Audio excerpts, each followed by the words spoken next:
रवींद्र धंगेकरांचे पक्ष बदलाचे संकेत देण्यात आलेत। आपल्याला चौकटीत राहून काम करायला आवडत नाही असं धंगेकर यांनी म्हटलंय।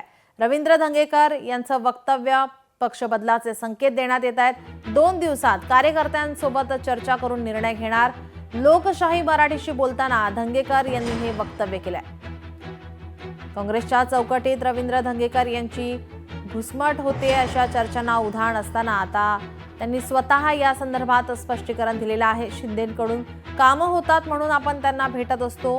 लोकशाही मराठीशी बोलताना रवींद्र धंगेकर यांनी स्पष्टीकरण दिलंय। पद असले की माझं अडकून जातो, पण माझी सवय तुम्हाला एक सांगतो की मला जनतेत जाऊन काम करायला आवडतं। पद घेतल्यानंतर माणूस एका टप्प्यातच काम करतो आणि कार्यकर्ता म्हणून तो कुठेही काम करतो, म्हणजे त्याला कुठेही जाता येतं, कुठेही बसता येतं, कुठेही विचार ऐकावे लागतात। पद आल्यानंतर त्याला अनेक चौकटीतून काम करावं लागतं। काँग्रेसमध्ये कधीच घुसमट नाही झाली, कारण शेवटी सगळे सहकारी आहेत, सगळ्यांनी काम केलंय। लोकशाही मराठी ऐका, पहा, जागरूक रहा।